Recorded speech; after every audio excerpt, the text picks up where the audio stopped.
Auto Web. Welcome to the Millionaire Car Salesman Podcast, the #1 resource for automotive sales professionals, managers, and owners to learn how to make money, accumulate wealth, and to all out ball out in the auto industry. And now your hosts, Sean V. Bradley and L.A. Williams. 1, 2, 3, 4. Auto Web. Yo, everybody, this is Sean V. Bradley, CSP, and the place to be, and this is the Millionaire Car Salesman Podcast, but we're live streaming in the group because this one's special, folks. Again, this is your boy, Sean V. Bradley, the Millionaire Car Salesman, and man, we've got a crazy interview today. Now, I've been in the business for 22 years, and I got to tell you, this is definitely a unique one because we're going to be interviewing a gentleman named John Wilson, right? And John is an independent car salesman. He sells cars, he slings that metal, but at an independent dealership. So that has its own challenges because you don't have OEM spins, you don't have OEM programs. I mean, it's like MacGyver. But what he is doing is just crazy. But I'm gonna let you talk to him directly. So, John, come on up to the stage, baby. So, what's up, man? You work at an independent dealership. What store do you work at? Hampstead Pre-Owned. Hampstead Pre-Owned. And you are in Maryland, you said? That's correct. Okay, what part of Maryland? It's in Hampstead, about 30 minutes north of Baltimore. All right, so you're close to Baltimore. That's what it was crazy. I was telling you, I deal with a bunch of powerhouse groups out there from like Koons, Waldorf, Toyota, Bowie, Kia, Bowie, like a lot of stores out there. And I know how hard it is, to be crushing it. But damn, you sold how many units last month? 59. Okay, so that's January 2021, correct? Yeah. Okay, and you sold 59 cars on the showroom floor. That's correct. At a used car dealership. Independent used car dealership. Wow. Now, here's the next part that blew me away. How long have you been in the industry for? About 2.5 years. So 2.5 years, man. That's crazy. All right. But you also mentioned something before we got on air, something that was a little bit crazy as far as you were out because of COVID or something like that. So like you weren't working consistently. How long were you out for COVID? We were probably out for about a month. And then wow. then we faced some ups and downs, challenges. I imagine everybody did with COVID, trying to get back on track. I could imagine. But so you went from being off for a month. Was when were you off? What month were you off? I think it was like when things started, like March or April. Okay. So so March or April. So then you got back May, June. So you had some time to kind of get into. So tell us about like the store itself. Like how many units does a store total do for the entire operation?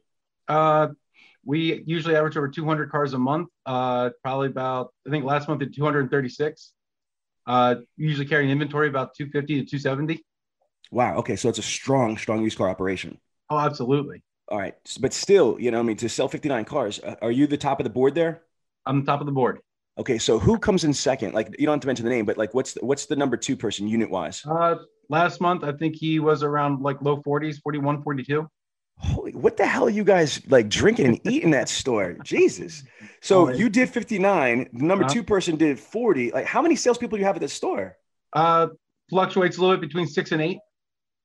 Yo, talk to your dealer or your GM because I need to get him on the show like in the future because holy crap. Do you understand something? Okay. So let me just do some math. This is some crazy ish right here. And I don't want to take the spotlight off you, but again, you are part of, I think part of your success has got to be your culture or something because. Absolutely. It's an incredibly strong business. No doubt. I've been doing this for 22 years. Let me just put this in perspective for you, brother. The average dealership, right, as per NADA, there's about 16,500 franchise dealerships, and there's about 40,000 used car dealerships like you. So there's a total of like almost 56,000 car dealerships in the United States.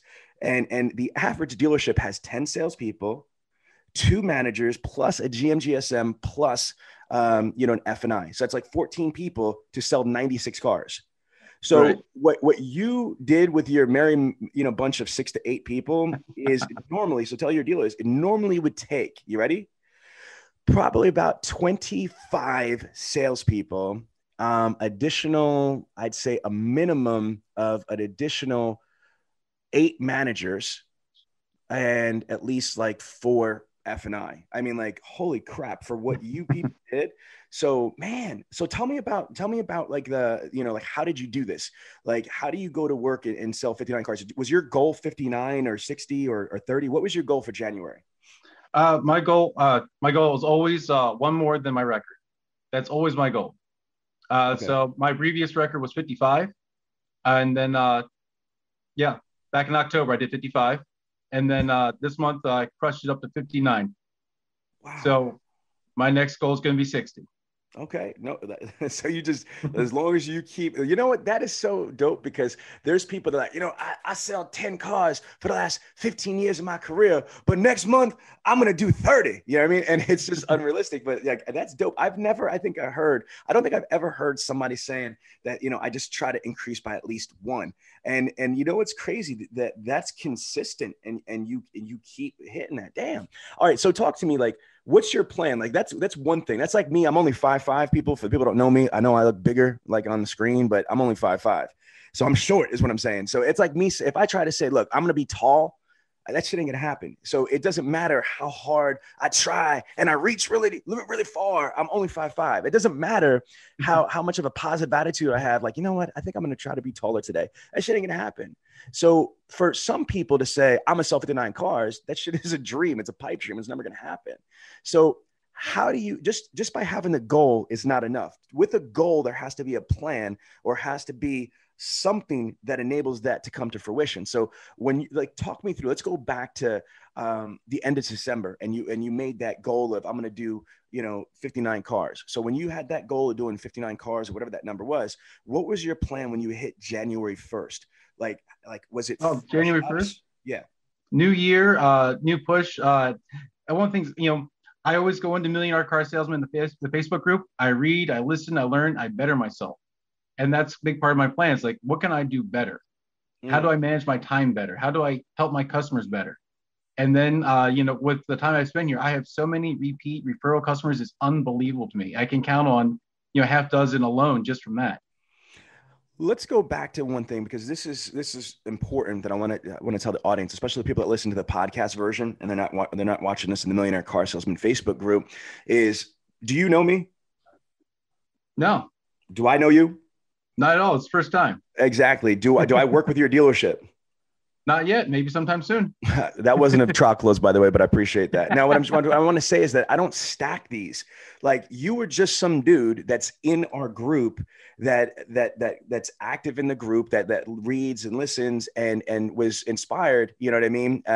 And you are crushing it. So I want to just make a point to my clients out there, the dealers that are spending tens of thousands, hundreds of thousands of dollars, and over the course of our years, even millions of dollars with my company. I mean, like, I have stores that pay a ton of money, and some of their employees, they don't use this group. Isn't that crazy? Like, the reason why we have a lot of members is because it's part of my program to get my dealer clients into the group.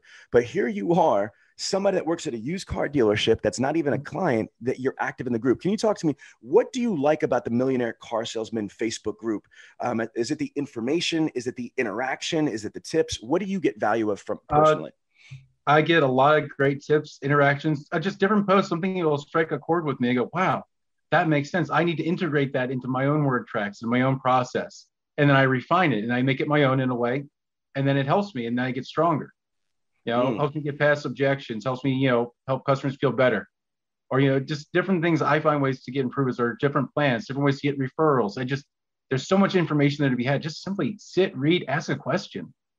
Can you think of something off the top of your head that you learned from the group that you actually used and you're like, damn, this is cool? Yeah, I was in the group, and someone had posted about a referral process, and it was how to get referrals. And it was just brilliant in a way of just talking to the customer while they're still here, engaging with them with a few important questions, and then say, hey, can you write down some friends and family that would like to do business with me? And it's not about, are they in the market for a car? It doesn't matter. Would they like to do business with me? And believe me, that pen comes out real fast. You get 10, 20, 30 referrals. All of a sudden, I can just send a phone call, an email, and out of that, I get 1 or 2 prospects. And those are the best prospects there are, because they already have some trust built.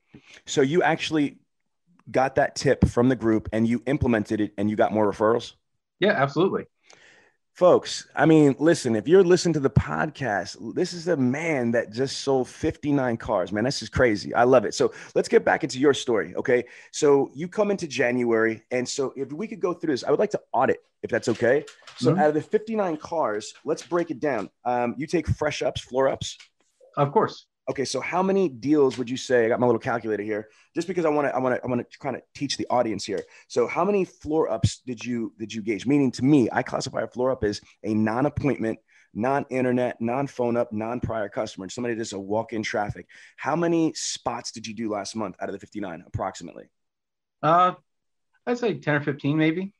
Okay, I need to just pick a number. So we're going to do 12. 12. Okay, so 12 right now. They were on the same page. Okay. How many B-backs did you do? Because when somebody comes in for the first time and you spot them, that's great. But there's people that came in that didn't spot the second they came in, and then you got to follow up with them. So how many B-backs do you think you did last month? After these messages, we'll be right back.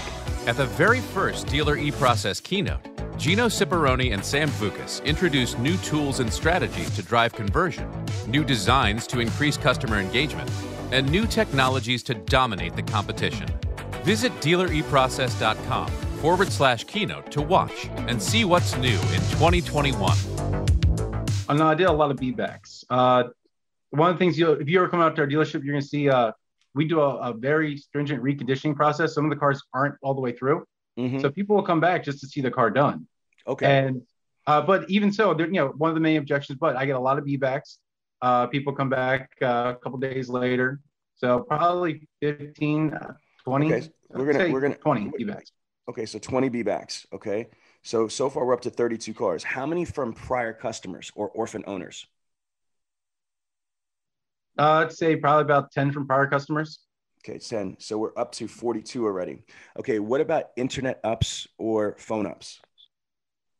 That's going to be the rest. Okay, so internet ups and phone ups. But what about referrals or your own prospects and things like that? Okay, now I did have, I take that back. I did have probably about 5 that were my own prospects. Referrals. Okay, so let's go. So we're up to 47. And so again, I took out internet ups and phone ups. So we're at 47. What about referrals? Probably 2 referrals this past month. It wasn't a whole lot of referrals. No, that's fine. So we're at 49. Okay. So we're at 49 with the referrals. And then, so we are at, I guess the last 10 are internet and phone ups. Yeah. Okay. Did you have a service department there? We have a service department, but it's not like a traditional service department. Mm-hmm. Smaller independent dealership. So we don't have a lot of people sitting down waiting for things. And with this dealership still being relatively new, the dealership's only been open for 7 years.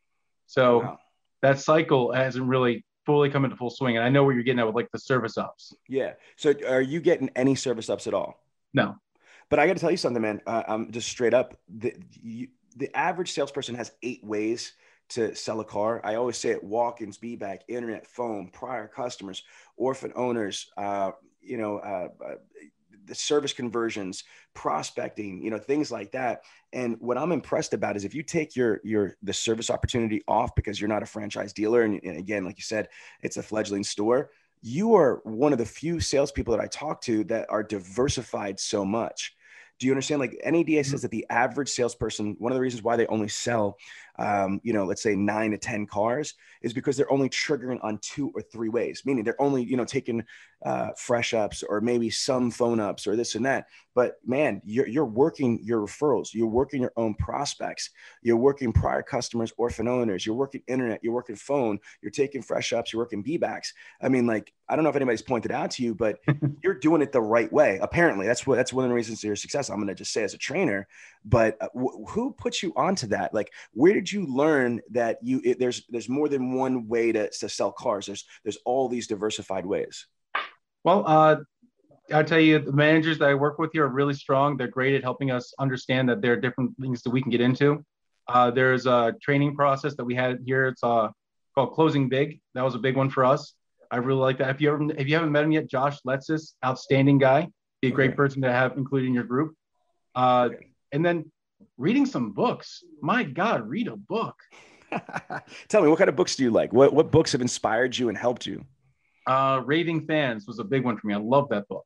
Okay, Raving Fans. Who's that from? I can't remember the author, but outstanding book. It's just about customer service. Okay. Go for No. Another great book. What was the other? And the one I found in the library, and this was free, The Introvert's Edge. The Introvert's. And it was fantastic because, I mean, by nature, I'm not extraordinarily extroverted. I'm not. I had to kind of push a little bit for that. So that was a great book. And for people that aren't loud, emotionally driven, people that are more logical, it's an outstanding book to help them understand how they can use that to their advantage. Listen, let's pause on here for a second because this is a big thing. Because I'm going to say this, my nephew, Dylan, D-Rob got your key fob. He works at Patriot Buick GMC, where my daughter, T, got your keys, where she used to work at. And, Dylan's an extrovert. He's like Mr. Social. He was like, the captain of the football team and, varsity football. And he's just like an all-American kid.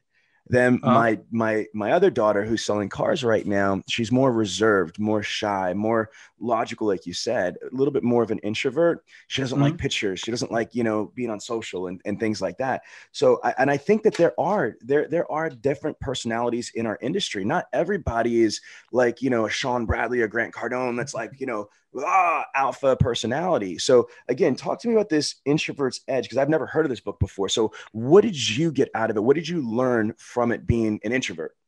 Well, it was something about simply finding a way to find a process that works. And it's not about being emotional and connecting. It's about just taking your steps to the sale and figuring out where are the areas that I'm falling down. Oh, I found a way to get around that, and then refining the process. And it was absolutely outstanding just to think, if I get better at my own process, which I've kind of established my own working progress from getting a person from in the door to in a car, and it was just amazing for me just to read through that and just to know that people can be successful in this industry without having to be that alpha male, big pushy driven person, because you don't have to be pushy to sell cars. Exactly. All right, strong. And then you mentioned raving fans. Okay, so that was a customer service book. Can you just remember any of the points from that? Well, honestly, it's a series of stories about different companies that have had employees that have gone the extra mile, done extra things they didn't have to do in order to make their company more successful and how it helped them in the long run. Perfect example, there's one story about a guy who's a cab driver. And what he did, he worked for a service, but he would put sodas and a cooler in the back, had different kinds of music available, these little things. And then, from that, people just took his own independent card. And for that, he did his own independent service, because he just made himself stand out. I love it. I love it. There's a guy, I don't know if you saw him on our show before. His name is Shep Hyken. Shep Hyken is the #1 customer service expert in the world. He's a New York Times bestselling author, the former president of the National Speakers Association, and Shep is just an amazing human being. So any of his books, if you ever are interested, because you obviously are well read, I would definitely recommend Mr. Shep Hyken. He talks about this type of stuff, and he's got tactical plans and strategies. Okay, so man, this makes a lot of sense. So you've been through training, you're self-educated, you are you're immersed into the Millionaire Car Salesman group. Do you listen to these podcasts as well? I haven't started, but I think I'm really going to. That's something I've missed. That's been off my radar. Yeah, listen, the podcast is blowing up. This is how I got my national radio show. You know that I have Against All Odds radio show that goes out to about 1.2 million Americans a month, right? That's incredible. I didn't know it went that far. I heard about it. Yeah, no. So we're in Los Angeles on the Patriot Talk Radio. We are in Cleveland on 106.1 FM. We are in Rochester 95.1 FM. We're in Atlanta in 92.9 FM. We're in 2 top 10 markets. LA is #1 and Atlanta is #8.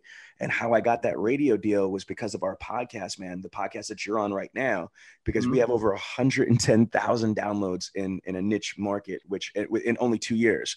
And so iHeartRadio and Entercom Radio, which is iHeart's competitor, they both signed us up, and it's pretty dope. So there's a lot of people that I don't get to put in the Millionaire Car Salesman group that are on the podcast. So you should definitely take a look at the podcast, man, because I like podcasts now. I never listened to podcasts until L.A. Williams into my blind, phone master. But when I'm driving to work, or I'm driving to the airport, or I'm in the gym, it's like you said, it's about pick up a book. To me, my whole thing is it's pick up a podcast. How are you able to put this together? You know what I mean? Absolutely. So let's go into more of the tactical stuff. Okay. So, well, can I tell you a quick story? Please, just real quick. Yeah. This is my favorite story. This happened last month. This is the proof in the pudding kind of story. I have a gentleman. He bought 2 cars from me. He lives about an hour away. He was so happy and excited with his process here that he recommended us to his mother. Now, his mother lives in Illinois. Okay, not just any part of Illinois, middle of nowhere, Illinois. And he said such a great review of us that, Mom, this is where you have to go.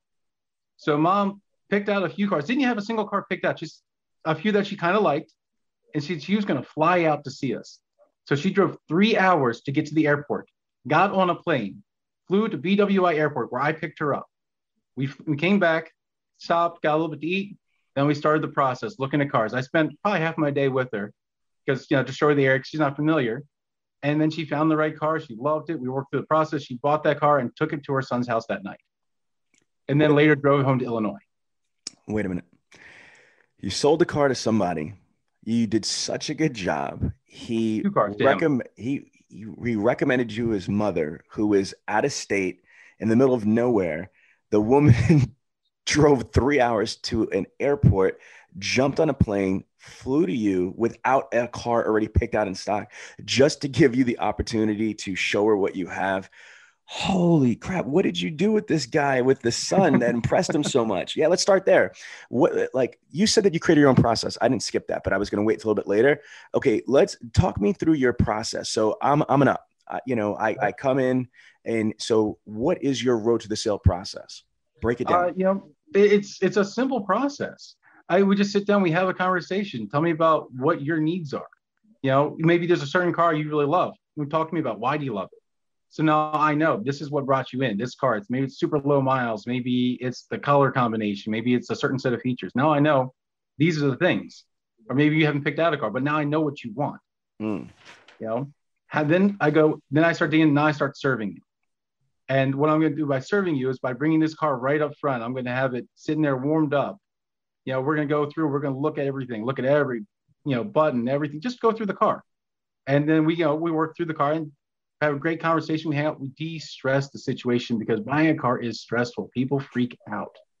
So if we relax, we're having fun, and it's not high pressure. If you don't want to buy a car from me today, that's okay. That's not a problem. I'll stay in touch with you until you decide you want to buy it or you move on. That's okay. I'm not going to push you, but I'm just going to serve you to the point where you're so happy that I'm hanging out with you. We're laughing, having a good time. We just go and we sign the paperwork, and it's just smiling the whole way through. All right. So respectfully, this is great, but this is vague. You know what I mean? Like I'm going to give an example. My daughter just started selling cars. The second daughter, Kalina, she's working at a Chevy, Kia, Subaru dealership in New Jersey. Great store, RK Auto Group, shout out. But one of the questions that she had is, when you first engage somebody, right? Like, so if you up somebody, you greet them, you do a proper greeting. Usually you're going to bring somebody to your desk. That's what you do, correct? Absolutely. Okay, good. So then I want you to be specific. If you want to role play with me, that people love this stuff on the podcast, is let's go through it. Like, don't just tell me like how you would do it. It's the questions that some of these new salespeople have that they're confused on, because I heard what you said, and I'm a trainer with 22 years experience, so I know what you mean. But when you have somebody that wasn't trained properly, that doesn't have an amazing dealership and environment like your stores, this might be different for you because you're so new into the industry. But what you have, obviously special. This is not normal. Oh, yeah. Most people are like, they're like, you're hot. Can you breathe? You can breathe. You're hired. Throw them on the floor. And there's some brochures. And most of these people, they skip the OEM training. They pay people. They scam it. They bullshit through it, yada, yada, yada. And so they don't have the details, and they got to they got to figure it the fudge out. So what I want to ask from you is specific, because I think this is, it's basic, but it's so important. So let's role play. So you sat me down, and I'm a fresh up. Don't tell me like for real, like this is live, okay. Right? Let's go. After these messages, we'll be right back. Hey, Tim Cox from CarNow, and we would love the privilege and honor to be able to partner with you, our dealer partner, and show you why we continue to be the most awarded communication and digital retailing platform in automotive. What's the buzz about? We'd love to show you why. Please click the link below and let's partner together. Hey, Sean, thank you so much for coming in today. I really appreciate it. Oh, yeah, absolutely. So first, how'd you find out about us? Oh, I was looking online, and I saw some cars, and then, one of the vehicles, I think it was a Camry that I saw in your lot. I'm not 100% sure about that, but I need a car, and I need a mid-sized car, and you guys have a lot of them. And I was actually surprised, man. I mean, for a used car dealership, you have more cars than some of these, franchise dealerships out there. So that's how I found out about you online. Oh, absolutely. Thank you so much for coming in. I appreciate it. So which Camry we looking at? I think it's the 2014 Camry. Is that right? Yeah, absolutely. 2014 one. Okay, wonderful. So I know you found this car. I'm really excited to show it to you. What made you pick this vehicle out? Again, the size, because right now I have a smaller car. I got a Nissan Sentra, which is a little bit smaller. And again, I'm not that tall, but I have kids. And so it's just a little bit tight in the Sentra. So I'm not married to the Camry. It's just a bigger car than what I have right now. That's awesome. Hey, I got a 5-year-old. How old are your kids? Oh man, I got you heard of the Brady Bunch? Well, my name is Bradley. I got the Bradley Bunch. I have a 7-year-old. I've got a soon-to-be 13-year-old. Matter of fact, my son turns 13 this weekend on Valentine's Day. And then I got 2 older girls, but I have 2 kids. But it's not just the kids that I have, man. I got 2 pugs. I got a pug named Wonton, and I got a pug named Daisy. So it's pretty much 2 kids, 2 pugs, and a wife. Dude, that's a whole crew. Now, you sure we're not looking for a minivan? Just checking. Listen, I'll hang up I'll walk right out of here right now. Yeah. I mean, like, don't you dare try to put me in a minivan. You know what I'm saying? Like, again, I had aspirations of a Ferrari. I mean, like, I gave up on that. I'm looking at a Camry. I mean, but don't put me in no damn minivan. No problem at all. I totally get that. I appreciate it, man. So I'm just going to get a little bit of information from you. I'm going to get you logged into our system so that my managers know that I'm working with you. Okay. I was going to get your phone number, email, just some basic knowledge here. And I really looking for- do you really need to get that information? Yeah, I mean, like, I've been to dealerships before, and then they stalk me and stuff. They stalk you? That's a little creepy. It is creepy. Yeah. I'll tell you what. If it's something that you're concerned about, I'm not going to force that issue with you. I don't mind giving you the number. I just don't want you to be creepy. Okay. I promise I won't be creepy when I stalk you. Okay. Okay, fair enough. I like you. That's it. This place, it's a fun place. I'm really excited to have you here. Thanks. I appreciate it. I really need a car, man, too. So hopefully we could come up with a deal. All right. Well, let me go pull it up for you. Okay. Stop. This is perfect. Okay. So a couple things that I caught on this as a trainer is the dialogue. I mean, it was just a conversation. And then what I really like that you did, and I hope our audience listens to it, is when I mentioned kids, you weren't like, so what? You know what I mean? Like, you basically try to relate to me about, having a kid, and then also asking me what the ages of my kids were. So again, trying to build common ground, rapport. You're also pacing the conversation. You're not trying to just go for the kill and things like that. So talk me through what your strategy was just now and how you handled that qualification process. No, my strategy is just to get to know you. A lot of people come in with what they want, sometimes not always what they need. So, and they'll come in, I really want this. And they could be a Nissan Versa. And then I find out they got 3 kids and a car seat's not going to fit in there. Okay, so we got to step up to something, or we're going to look at a car that they really want. They don't know it's a manual transmission. Been through that one plenty of times. It's crazy that you just said that. NADA says the number one reason why people don't buy cars, it's not the price, it's not the reputation, it's they're landed on the wrong car. Too much car, too little car, it's not the right car. And it's because people did not properly qualify that prospect the right way. And what's even worse is that there's supposed to be 100% TO before you let somebody out your door. And that means to me that the sales manager, the TO manager, didn't do their job properly to thoroughly qualify that prospect. So this is the reason why, folks, I didn't go forward, in this part of the interview with you, you know what I mean? It's because I wanted to start with the basics, because if you can't qualify a prospect the right way, to your point, you're either leading the customer on a goose chase on vehicles they can't qualify for, they don't really want or need, or they're leading you by the nose hairs on vehicles that they can't qualify for, or it's not really right for them, or they can't afford. So would you agree with me when I say that I really believe that the qualification process, is one of the most important things, not only to, start the relationship the right way, but also to make sure that you're not wasting the customer's time and your time, and you're not going to miss out on a deal because you're on the wrong car. Absolutely. 100%. I think as salesmen in the industry, we are the experts. It's up to us to help qualify them. And by doing this, we serve them. We serve You our keep saying customer. that. I want to stop on this because, I believe it coming from you, but there's a lot of people, there's a lot of, parasites in our industry, unfortunately there's parasites in all industries that use serve and servant leadership and this, that, and the other thing. But I believe that from you. I mean, when you tell me that a man told his mommy, right, to do business with you, knowing damn well that she would have to drive 3 hours to the airport and jump on a plane, you must have served the hell out of him to be able to earn that respect for him to tell his mother to go through all that because the experience was that phenomenal. So talk to me. What does it mean to serve? What it means to serve is to find the right car for the right person. It's not that difficult if you take the time to do it. And people come in, they have different needs, and you find out maybe they're, halfway through the conversation, their credit's bad. Oh, and we're looking at a 2008 Civic. This isn't going to work. I understand that this is a car you like, but, this is something that we can't get you financing approved for. Let me help you get into the car that works for you. Or we're looking at a car that's going to be way too expensive because we found out that they want $250 a month payments and they want a car that would be maybe $400 a month. Oh, again, we're on the wrong car. Let me help you find the right one. And it's not about, for us, it's not about, finding the car that's going to have the highest gross. Doesn't matter because it's a volume dealership. Whether I sell a 2004 Toyota Yaris or, a Denali, doesn't matter to me because I'll make the same money. So to me, when you serve somebody, you can't serve somebody and crack them like a baby seal. You can't serve somebody and disrespect them and make fun of them if they got bad credit, no credit. You can't serve somebody knowing they can't afford a certain thing and shove them in a car. That's not serving somebody. Am I correct? Absolutely.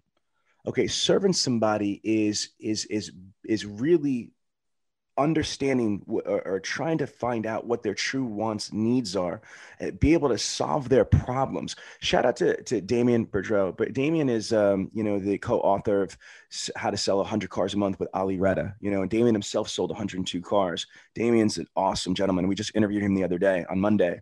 And he believes in relationship selling, and he believes in serving his customer. He believes it's not selling somebody a product. You're helping them solve a problem. They need transportation to get to this place, to get that place.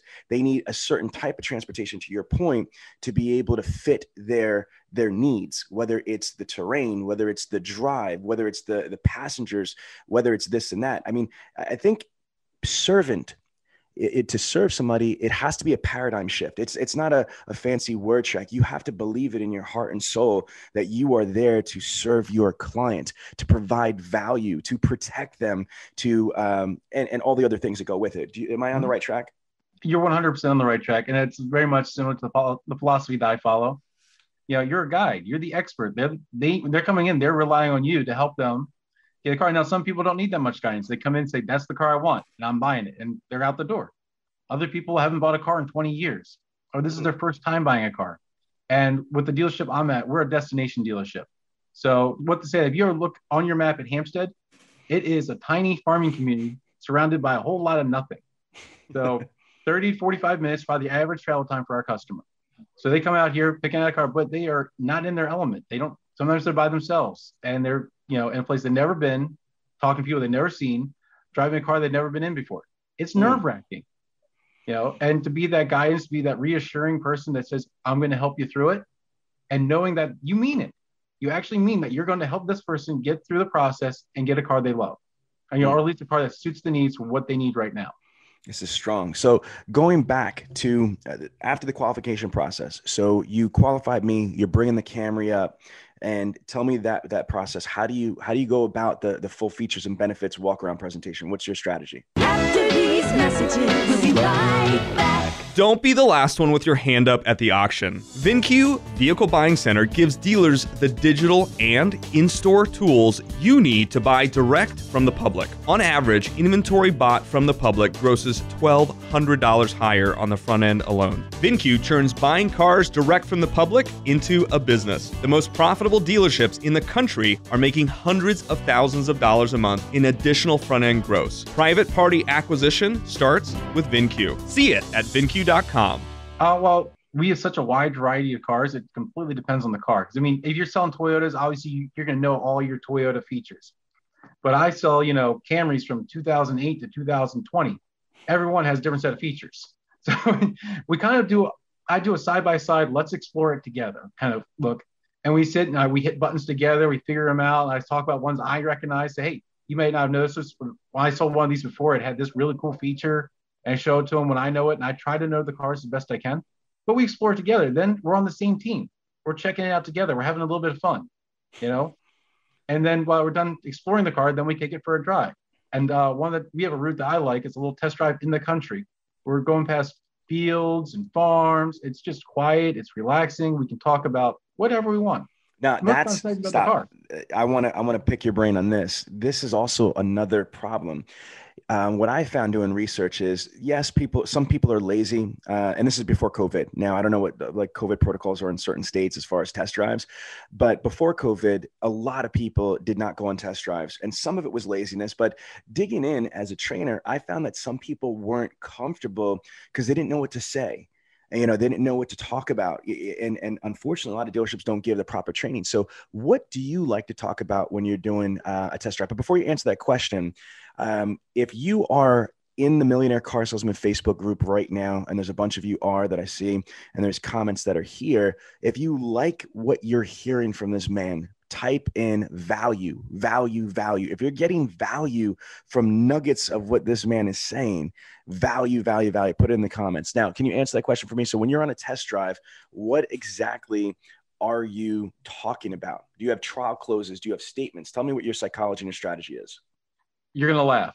All right. Don't laugh too hard. Okay. Okay. I don't even talk about the car. I don't talk about anything about the car. I mean, I'll talk about our dealership. Just to build the value of the dealership some, but I also talk to them about them. Like I learned a little bit about your kids when we had our initial conversation. I might embellish on that, talk a little bit about my son, ask you about your kids, ask you about your job, just so I know. And then while I'm doing that, I'm gleaning information. Oh, you've been at your job for 5 years. And in the back of my head, oh, hey, solid job, good for financing. Oh, I just started a new job. And I go, okay, now I got to process that they just started a new job. Do they have pay stubs? And, but I'm keeping these little nuggets in the back of my head, but it's all casual conversation. We have a great time talking, and we talk, and I'll let them guide the conversation a little bit too, because you have to have flexibility.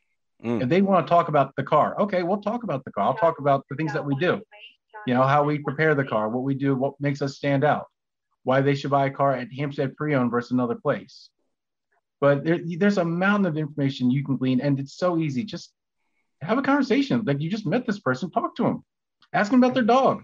I've had times where I spent 20 minutes talking about something about our dogs. I have a German Shepherd Lab mix named Jake. He is a 2-time obedience school dropout.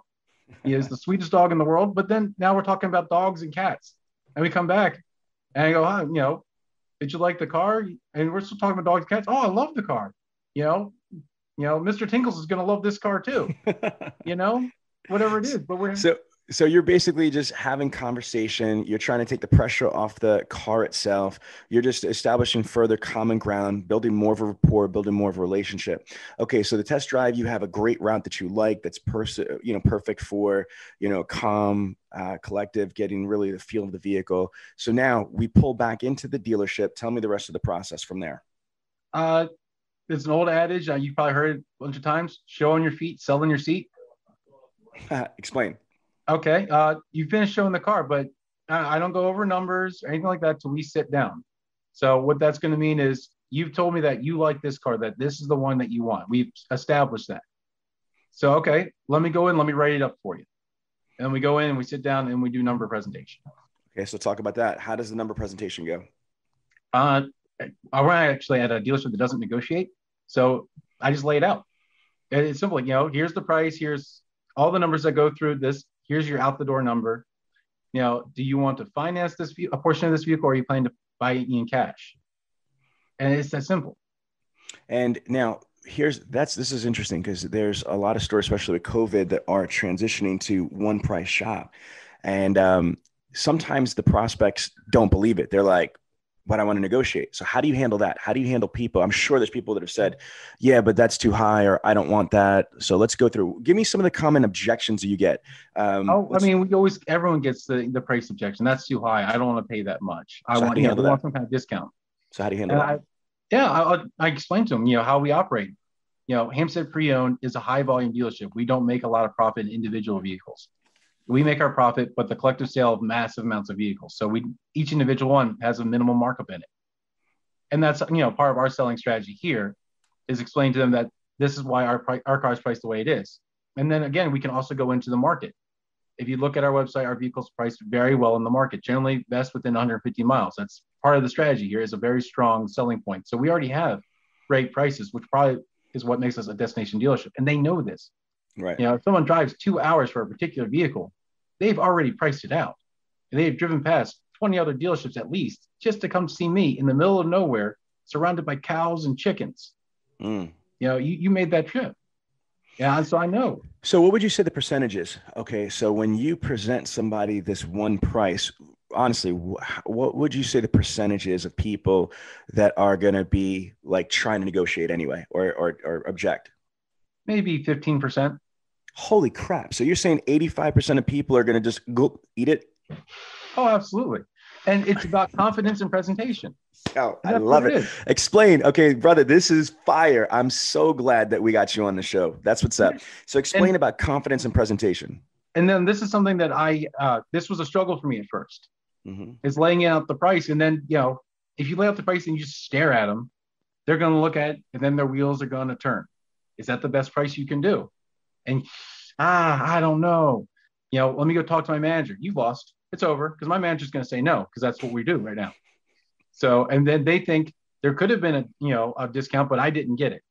So I want to leave. When I just go, I can't do it. There's one reason we opened the doors today, and that's to sell cars. If I let you walk away without selling you a car, then I have failed. So, I'm going to do everything in my power to sell you a car today. And if it's outside of my power, then I cannot do it. And part of what I cannot do is discount the vehicle. I can make it right for you. We have our own in-house body shop. We make sure the car is right. If there's a concern you have with the car, I'm going to make it right, but I cannot discount the vehicle. And just because you have such strong conviction on that, and it's non-negotiable for you, you said you don't go, you just basically lay it out with confidence. And like to your other point, I don't know if a lot of people caught that, but I definitely did, is the market. I don't know what software you use, if you guys use VinQ or vAuto or something like that. But if you have, every dealership has the ability to see what all the vehicles pre-owned are in the market, whether in the 150 miles or throughout the whole entire United States. And so by having a integrity-based process, by you pricing the vehicles the right way, you have that confidence. But also, I think you have that field intelligence. You are able to look into software and be able to say to somebody, look, this is the best priced vehicle, or it's competitively priced, yada, yada, yada. Am I correct? Absolutely. Another example, I had a young lady one time. We were looking at a vehicle, and I literally had the best price on this car. I mean, there was no comparison. We're like $2,000 below all of our competitors. It was unbelievable. And she looks at me, can you be more competitive? I'm like, compete with who? I'm number one. I've already won. I have gotten to the end of the race. Who am I competing against? And what did she say? She starts drinking back. Well, I just wondered if you could be more competitive. I'm like, with who? Who am I competing with? And she kept using that word choice. And I felt bad. I beat her over the head with it a little bit. That, I have the best price. I've already won the race. We're the best. This is number one. If you want this car at this miles with this trim, you cannot get it anywhere else at this price. It doesn't exist. So here's a pro tip, people listen to what he just said. And that's the thing, is that I don't think that a lot of salespeople, or most salespeople, strike that. I don't think most salespeople know where they rank like you do. Okay. Because that's another part of confidence. If I studied my inventory, if I studied pricing, if I studied my VinQ software or my vAuto software, if you're still in the antiquated system, right? If I'm looking at that and I know, to your point, that on this 2014 Camry with 75,000 miles black, that this is best price there, then I have more confidence, because, I'm selling from a position of power. I'm selling from a position of confidence. But if you are a lazy salesperson and you are an ignorant salesperson that doesn't bother to learn your inventory, doesn't walk the used car lot, doesn't look at the software, doesn't bother to understand the details, then you won't have that confidence to be able to say that. Is that true or false? Oh, 100% true. Okay. Do the legwork. Wow. Okay. So then that takes that question there, as far as like with the one price shopping. Now, from there, after let's just say it's a green light, tell me what the next step is. After I approve, I'm like, yeah, all right, I'll take it. After these messages, we'll be right back. Attention auto dealers. You need an opportunity to do business. AutoWeb is one of the largest suppliers of high quality leads. I mean, high quality buyers. At a 10% closing ratio, you will be at less than $190 per car sold.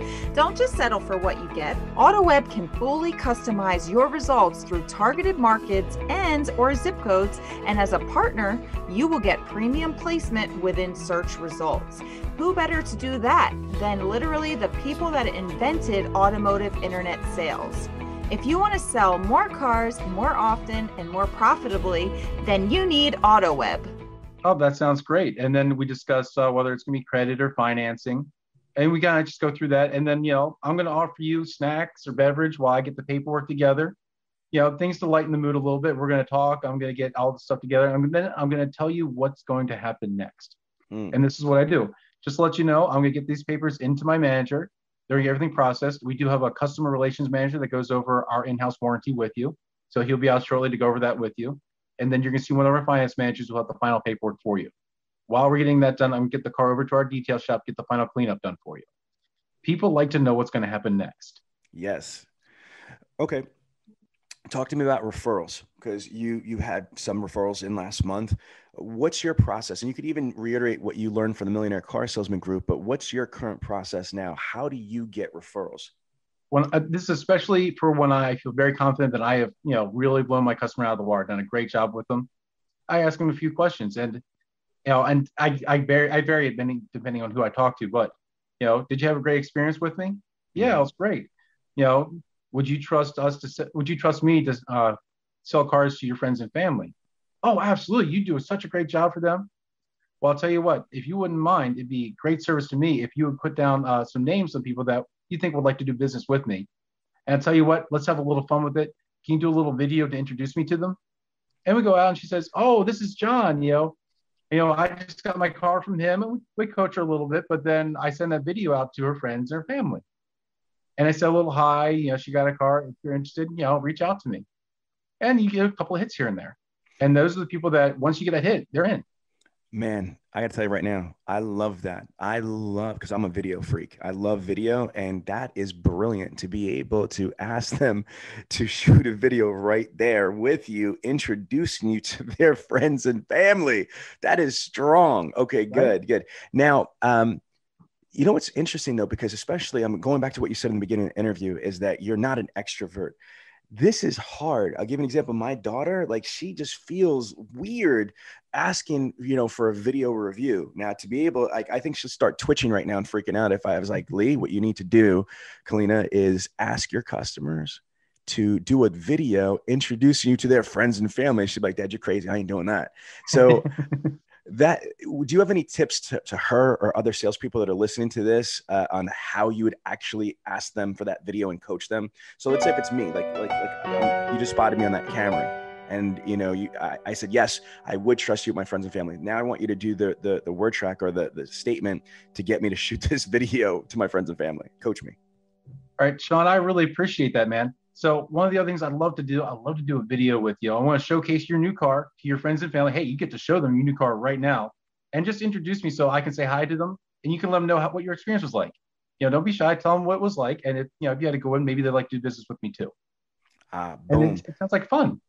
Make it a fun thing. So is this okay? So this is a good question here. Is this a video intro for referrals / customer testimonial? Or is it separate? Because, for me, it's really important. I've always focused on getting a video review. For example, for me personally, Sean Bradley and Dealer Synergy, if you go to YouTube, type in Sean V. Bradley reviews or Dealer Synergy reviews, we have over 2,000 video reviews. we have like 200 Google 5-star reviews, but I've always been a huge proponent. Like, man, forget about all that review stuff. I mean, having a general manager, dealer principal, or an OEM rep or a salesperson giving me a video review has been like platinum to me. So when I coach my salespeople, I tell them the same thing. I said, CSI is important for the dealership, and yes, but as a salesperson, one of the most important things to do is get a video review or video testimonial. So are you merging a customer's video review testimonial into an introduction, or are these two separate videos? These are separate videos. Now it's a separate video because the video that you're doing to introduce your friends and family, that's the target audience. That doesn't really translate well to a testimonial. Right. So you want to have testimonial videos separate, and that's the way I view it. And we do testimonial videos. We just got a videographer that we started using, so that's actually something new for us. It's really getting into the video world. We did a lot of pictures, online reviews, but video stuff is still pretty new for us. We're still getting the hang of it. No, again, man, video is where it's at. We own a company called Dealer Video Production. And so we work with multi-billion-dollar dealer groups doing videos all over the United States and even Canada. And we've been doing that for a decade now. And most dealers, like to your point, are not really progressive. But what you just said, again, further impresses me with your organization. The fact that you were an independent dealership and you just, hired a full-time, videographer. That's awesome. All right, I want to transition to this. 59 cars. I don't care if it's one price shop or not. You've got to be making good money. True or false? Oh, true. Absolutely. Okay.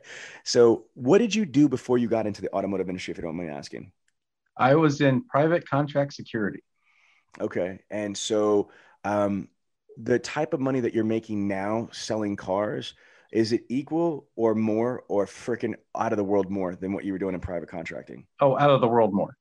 Absolutely destroyed that in terms of revenue. Okay, so I already know the answer, but I want you to say this here. This is the Millionaire Car Salesman. The whole vision is to be able to help people understand that there is massive money that you could make in this industry. It doesn't mean you have to be shady or shifty. You could be a servant. You could be altruistic. You could be professional. But don't get it twisted. We're all here for a for-profit business. So my question is your goal to become a millionaire or multimillionaire through car sales? I'd love to do that. I think I can do that. Okay. And I'm pushing to the point where, moving forward here at this company is taking off, and I'm so happy to be part of it. And we're going to get to that point.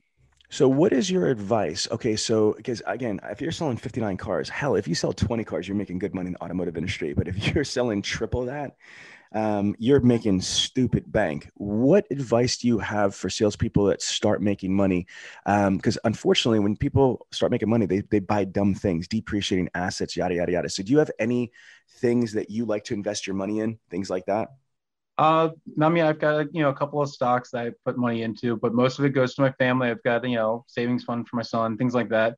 But a big part of it for me is, taking care of my family. This has enabled my wife to no longer have to work.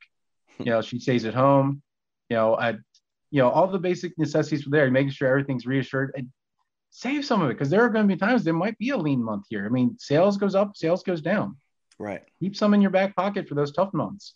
No, but what I just heard you say was amazing. You're choosing a lifestyle. That's amazing that your wife gets to stay home and spend time with your child and, have a higher quality life instead of rushing to work back and forth. And you have that privilege because of, the income that you're able to generate. Now, give us what your goals are. And obviously your goal is 60, but where do you see yourself in the next 5 years? You've only been in the business 2.5 years. So in 5 years, how would you like to see your career? I'd like to see myself as a manager, as a franchise of this store as we expand. So you want to, okay. So you believe that your organization is going to probably acquire more rooftops or build more rooftops, correct?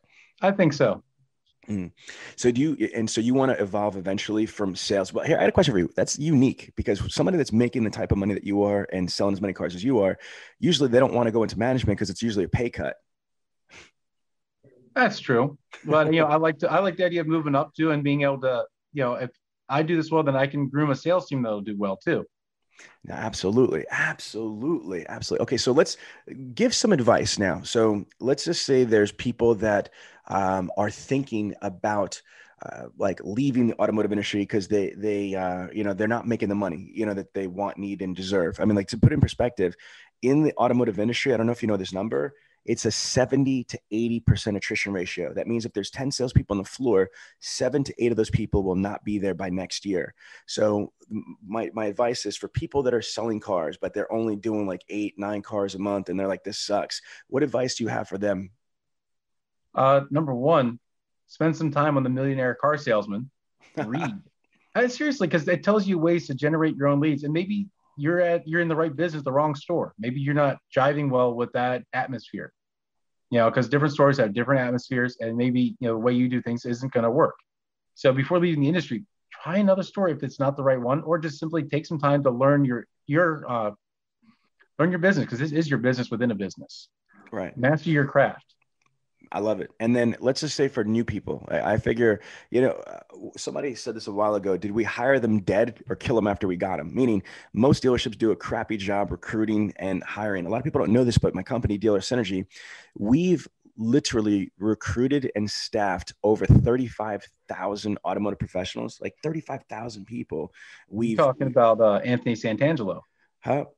No, actually, I was talking about Craig Lockard. Craig Lockard from Automex is the one. He has Automex, which is a recruiting company, and they've been doing this. They've staffed over 120,000 automotive professionals, and so that's his saying that he has. But I stole it from him. But I'm giving him credit on the air right here. Is that a lot of times people don't hire the right people, or if you get the right people, you don't onboard them and train the right way. So my next question for you is, what would you say to somebody that just started in the automotive industry? Like, what advice do you have for them to start their career? What are best practices? Number one, to be new as long as you can. People like someone that's new. It's okay to be new. Tell your customer, hey, I'm still new. I'm still getting the hang of this. People understand that. Number two, talk to your managers. Spend time with them. Have them train with you. Sit down, role play. Managers get so tied up in the day, they forget they have some newbie sitting on the corner, and they're not giving him the time of day to learn what he's supposed to learn to be successful. Dig for training if you have to push for it. Find ways to train yourself. I love it. Last question I'm going to give, just because I don't want to take all your time, and this has been very, very awesome. Prospecting.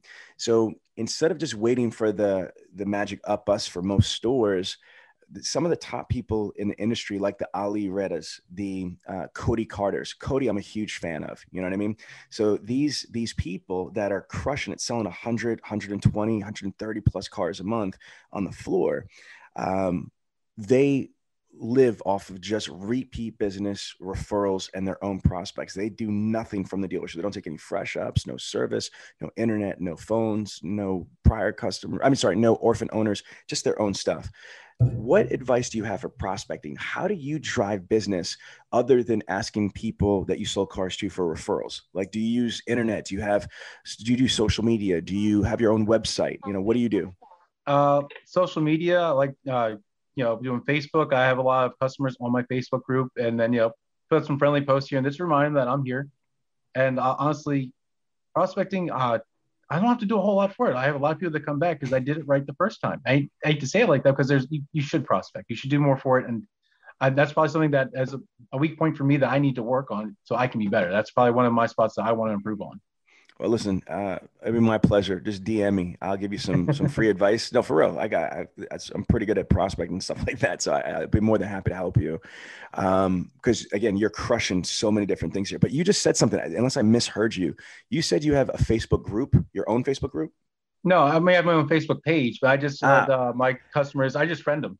No, the reason why I'm saying is that here's maybe a tip then. Some really high level salespeople that I know have their own Facebook groups. Think about this. You like what you get from the Millionaire Car Salesman group, right or wrong? You said it like Absolutely. 4 million times, right? Which I love.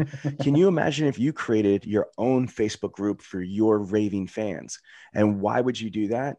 Because you could have them connected together, and you could basically, like give tips, give advice, post videos on maintenance or how-tos or what have you, give them updated tips, and you have real-time interaction. To me, it's better than a newsletter, That's pretty cool. It's a good idea.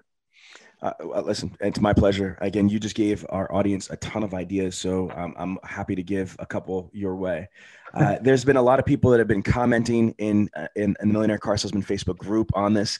What I would like you to do, if you can, after we break from here, just jump on the page and just respond to a couple of them. I think they were just congratulating you and saying that you're pretty much badass at what you do. Well, thank you, everybody. I really do appreciate that. All right, I'm going to give you the opportunity to close out. What would you like to say to tens of thousands of automotive professionals right here? Well, I'll tell you what, it's yours for the taking. If you put in the time, the effort, you're going to crush it. You're going to be super successful. You can do it, and these guys can help you. Absolutely, brother. Listen, thank you so much. I appreciate you having taken the time out to be on the Millionaire Car Salesman podcast and the Millionaire Car Salesman group. I look forward to sharing in your success, seeing what else you'll be able to crush. So 60 is the next number, right? Yeah, that's right. And come out to visit, man. Come check out the operation. I might do that. Look, I don't know how far you are, but I got a lot of stores in that area. I might come out there for sure. I got to see this myself. This is crazy. All right, so we'll keep in touch on this. So there you have it, the Millionaire Car Salesman podcast.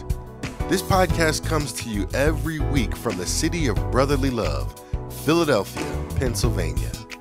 If you have a question about the show or would like the chance to become a guest, feel free to contact us directly at 856-546-2440 or email us at millionairecarsalesman@gmail.com. This program is a presentation of Synergy Records, produced by Tiana Mick and L.A. Williams. Production and engineering by L.A. Williams.